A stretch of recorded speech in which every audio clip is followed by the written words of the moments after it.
जो हिमालय पर्वत फैला हुआ है, उस हिमालय पर्वत के अंतर्गत छोटी छोटी पर्वत चोटियां हैं। बहुत ज्यादा ऊंची ऊंची पर्वत चोटियां आपको यहां पर नहीं देखने को मिलेगा, बल्कि छोटी छोटी पर्वत चोटियां देखने को मिलेगा। जैसे कि अगर हम अरुणाचल प्रदेश राज्य को देखें तो अरुणाचल प्रदेश राज्य में डाफला, मीरी, अबोर, मिसमी, पटकाई बूम। तो डाफला हो गया, डाफला के बाद मीरी हो गया, मीरी के बाद अबोर हो गया, अबोर के बाद मिसमी हो गया, मिसमी के बाद आपको पटकाई बूम हो गया, पटकाई बूम हो गया। ये आपको पटकाई बूम है, पटकाई बूम, पटकाई बूम। तो ये जो सभी आपको पर्वत श्रेणी है जो कि अरुणाचल प्रदेश राज्य में है, और ये सभी पर्वत श्रेणी हिमालय पर्वत के अंतर्गत ही आती है। फिर इसके बाद जो है आपको मेघालय में देखेंगे, जब आप मेघालय में देखेंगे तो गारो, खासी, जयंतिया, समझिएगा, गारो पर्वत है, फिर खासी पर्वत है, और फिर आपको जयंतिया पर्वत है।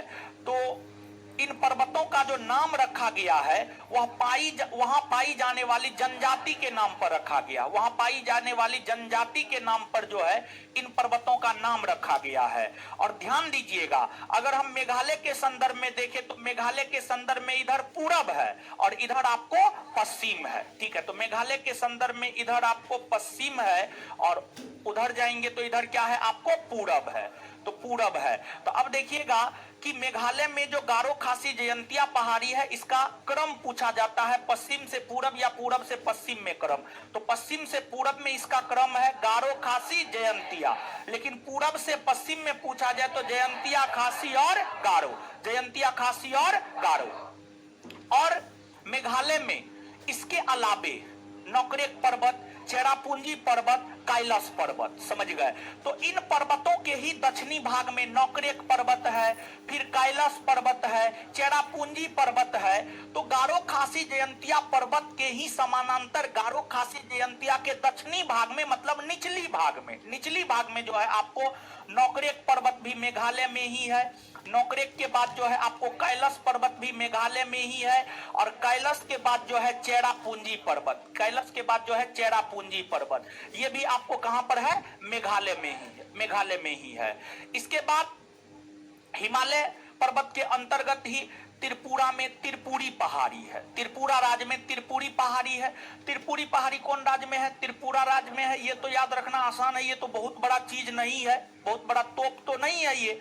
फिर आपको मिजोरम में मिजो पहाड़ी है, ये भी बहुत बड़ा तोप नहीं है, बहुत बड़ा चीज नहीं है कि इसको याद रखना बहुत मुश्किल हो जाएगा। लेकिन यहां पर ध्यान रहे, मिजोरम में जो मिजो पहाड़ी है, उस मिजो पहाड़ी को लुसाई पहाड़ी के नाम से जाना जाता है। उस मिजो पहाड़ी को जो है लुसाई पहाड़ी के नाम से जाना जाता है। मिजो पहाड़ी को लुसाई पहाड़ी के नाम से जाना जाता है। और लुसाई पहाड़ी की सबसे ऊंची चोटी है blue mountain, blue mountain, blue mountain.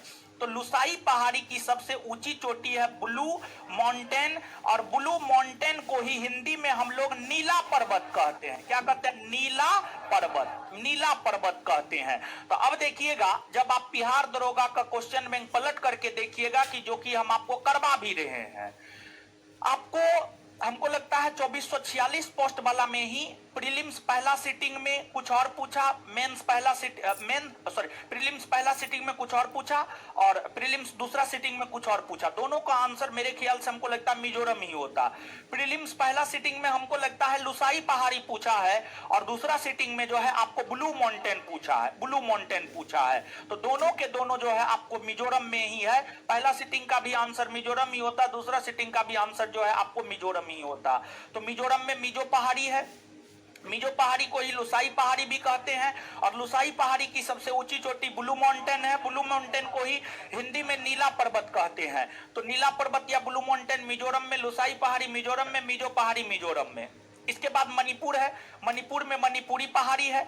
Manipuri पहाड़ी या पूर्वी मणिपुरी पहाड़ी। पूर्वी मणिपुरी पहाड़ भी मणिपुर में ही है, लेकिन मणिपुर की हम बात करें तो मणिपुर के जो है आपको पूर्वी भाग में एक पहाड़ी है, उसका नाम है लेमाटॉल। समझ गए, लेमाटॉल, लेमाटॉल। अब आपसे तो परीक्षा ये नहीं है पूछेगा कि मणिपुरी पहाड़ी कहाँ है, तो ये तो आप सीधे मार दीजिएगा मणिपुरी पहाड़ी मणिपुर में है। लेकिन अगर आपको लेमाटॉल पूछेगा तो आप थोड़ा सा अकबकाइएगा कि हाँ कहाँ है, दिमाग पे जोर डालना पड़ेगा। तो जो लेमाटॉल पहाड़ी है, लेमाटॉल पहाड़ी मणिपुर में है, इसको याद रखना ज्यादा जरूरी है। इसके बाद जो है आपको नागालैंड में नागा पहाड़ी है, ये याद रखना कोई बहुत बड़ी बात नहीं है, लेकिन नागा पहाड़ी की सबसे ऊंची चोटी सारामती है, और जो सारामती है वह नागा पहाड़ी ही नहीं बल्कि संपूर्ण नागालैंड की सबसे ऊंची चोटी है, ये याद रखना ज्यादा महत्वपूर्ण है। तो नागालैंड के भीतर नागा पहाड़ी है, नागा पहाड़ी की सबसे ऊंची चोटी सारामती है, सारामती है, और जो सारामती है यह नागालैंड की सबसे ऊंची चोटी है। इस बात को याद रखना ज्यादा महत्व का है परीक्षा के दृष्टिकोण से। इसके अलावे जो एकमात्र राज्य बच रहा है वह आपको असम है। असम को अगर आप देखेंगे तो असम के भीतर मिकिर पहाड़ी है, मिकिर के बाद रेंगमा पहाड़ी है, रेंगमा के बाद जो है आपको भुवन पहाड़ी है, रेंगमा के बाद भुवन पहाड़ी है। तो मिकिर पहाड़ी, रेंगमा पहाड़ी और भुवन पहाड़ी, ये तीनों पहाड़ी जो है आपको असम राज्य में है। मिकिर, रेंगमा और भुवन, ये तीनों पहाड़ी असम राज्य में है।